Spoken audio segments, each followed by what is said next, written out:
wabarakatuh. Waalaikumsalam warahmatullahi wabarakatuh. Bisa diikuti ya sekarang. Bismillahirrahmanirrahim. Alhamdulillahirabbil alamin.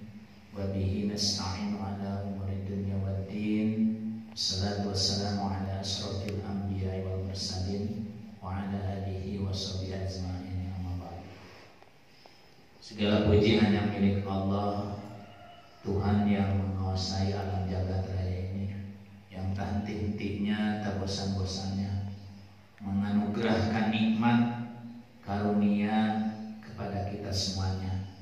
Sehingga alhamdulillah dengan segala karunia yang Allah berikan, kita masih menikmati berbagai fasilitas yang Allah anugerahkan kepada kita. Panca indera kita, lisan bisa berbicara. Ada saudara kita yang susah berbicara, bahkan tidak bisa bicara. Telinga bisa mendengar. Banyak saudara kita yang pendengarannya hilang, kenikmatannya. Ada kita bisa melihat. Banyak orang yang ditakdirkan penglihatannya, ada yang tidak bisa melihat bahkan dari lahir ataupun sudah lahir. Kemudian otak dan pikirannya kita masih bisa berpikir. Ada saudara kita yang terganggu otak. Dan kalau itu hitung berbagai fasilitas yang Allah berikan kepada kita, tidak mungkin bisa dihitung. Wa in ta'uddu nikmatallahi la tuhsuha. Dan seandainya kita harus menghitung-hitung nikmat dari Allah, la tuhsuha, tidak mungkin bisa kita hitung. Kita dibangunkan setelah tadi kita tidur lelap, ya.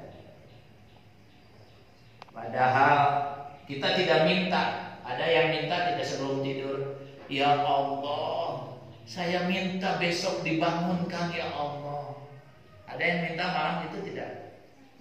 Jarang. Tapi sama Allah diberi kita hidup. Hidup itu apa? Memberi kesempatan kita untuk melakukan kebaikan-kebaikan. Ya. Diberi kesempatan umur itu untuk menambah ilmu, menambah amal. Ya. Dan ilmu yang kita peroleh, jangan ilmu banyak tapi tanpa amal. Al ilmu bila amalin kasajar bila samar. Ilmu tanpa amal bagai pohon yang tidak berbuah. Percuma kita nanam buah pohon, misalkan rambutan, lebat, tinggi, hijau, tapi tidak pernah berbuah. Tidak ada artinya. Ngan sakukur ngabalaan buruan bukur. Jadi walaupun kita punya ilmu sedikit, silakan amalkan. Tahu ilmu tentang kebersihan itu sebagian iman. Udah, kalau lihat sampah itu tasipung bebas komiba. Apa? Tasipung bebas komiba. Itu resep dari Agim tentang kebersihan, tentang keindahan, tentang ketertiban. Tasipung bebas komiba. Tahan, tidak buang sampah sembarangan. Kalau punya sampah, tahan. Masukkan dulu saku, permen ya, atau bekas aqua. Jadi ulah, ya mah di mana kok gitu? Ada tempat sampah. Kedua, simpan sampah pada tempatnya. Kemarin kasih goli itu tersebar itu, tersebar 10 kayak tempat sampah. Simpan tempat sampah teh, misalkan di kamar mandi, simpan di tempat di dapur, sehingga ya sampah teh jangan dibuang.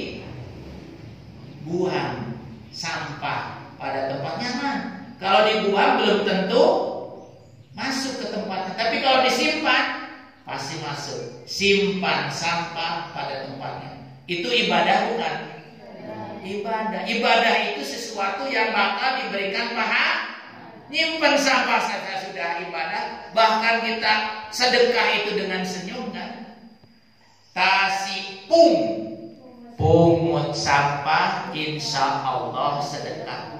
Jadi kalau kita lihat sampah tuh di jalan, kecuali daun-daunan ya itu mah, karena di kampung ya beda dengan di kota. Walaupun di kota juga sekarang udah penghijauan kan, di jalan-jalan banyak ya Yang penting sampah apa kira-kira sampah itu Pak Oji? Pak Oji lagi. Sampah menurut Pak Oji nu kumaha Pak Oji sampah teh? Contohnya Pak Oji malah nyengir. Contohnya apa Pak Oji? Enggak tahu. Sudah cukup yang lebih dari itu. Baik, sampah itu bekas kita minum air, cup ya, gelas gitu ya. Sampah bukan bekasnya. Berarti itu simpan pada tempatnya. Atau botol sampah, atau bekas permen, itu sampah. Jangan sembarangan, simpan pada tempat. Pungut sampah insya Allah tidak di depan masjid tuh. Pak Walid suka marah-marah kan? Betul? Marah kira-kira kenapa marah? Karena kamu benar atau salah? Pasti salah. Tidak mungkin orang yang benar dimarahi. Ya, kalau di masjidnya tertib dalam sholat, ia malah menyaksikan. Kalau dalam takbiratul ihram di depan, ia malah kan ngobrol, terganggu yang di depan itu. Bahkan pernah tuh ada ajengan Tony dulu tahun berapa tuh, ajengan Tony orang mana? Mudah-mudahan yang muliakan Allah. Dengar suara air saja yang sedang wudhu, kemudian di dalam masjid ada yang sholat, terganggu, itu bisa jadi dosa. Komo deui lamun ngobrol. Kalek cai wudhu aja tidak sengaja, ya udah mengganggu, itu bisa jadi dosa bagi kita. Komo lamun wudhuna jauh heureuy. Komo lamun geus masuk, orang geus takbiratul ihram, cecengiran, bercanda, itu dosa. Mungkin bisa malam juga udah mau hebat, oh malam hebatnya bukan karena itu suara itu speaker ya, agak berdengung gitu lagi qiyamul lail ya. Udah mau hebat, mau berhenti gitu sholatnya, mau dibetulkan dulu. Jadi tolong, kalau udah masuk masjid, stop. Kecuali kata-kata thayyibah. Apalagi antara azan dan iqomah, itu saat-saat yang mustajab doa. Silakan masing-masing minimal pakai basmalah, bismillahirrahmanirrahim, hamdalah, alhamdulillahirabbil alamin, salawat, Allahumma sholli ala sayyidina Muhammad. Minta bahasa kita, ya Allah, ulah wakana rezeki heula nya. Ampuni dosa saya ya Allah, saya merasa banyak dosa. Ya Allah, jadikan keluarga, kalau apa pasti tuh dosa diri, dosa istri, dosa anak, dosa kedua orang tua, aki, nini, uyut dan sebagainya. Minta ya Allah ampuni. Bahkan dalam setiap sujud ya, sujud sholat sunnah terutama, itu sambil berdoa dalam hati setelah subhana rabbiyal a'la wa bihamdi, subhana rabbiyal a'la wa bihamdi, subhana rabbiyal a'la wa bihamdi, atau subhanakallahumma bihamdika asyhadu an la ilaha illa anta, ya ada yang baca itu boleh. Itu sambil kita sujud kepada Allah sambil berdoa, karena doa orang yang sedang sujud itu doa yang ijabah. Tolong setiap antara azan dan iqamah stop ngobrol. Bismillah, alhamdulillah, Allahumma sholli ala sayyidina Muhammad. Mereka bahasa Arabnya yang apa? Rabbi firli wali walidaya, ya la ilaha illa anta. Minta sama Allah apa yang kita minta, apa yang kita inginkan, ya minta kepada. Kenapa? Saat terutama antara subuh, ya antara azan dan qomat subuh.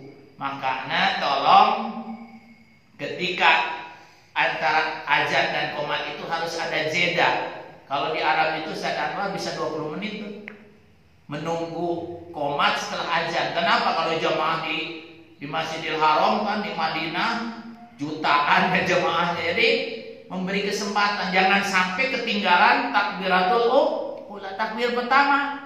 Jadi harusnya Allahu Akbar, imam kita sama-sama, ya. Bahkan ada hadis ya, kalau kita tidak ketinggalan ya takbiratul ula selama 40 hari, maka dijauhkan dari sifat munafik.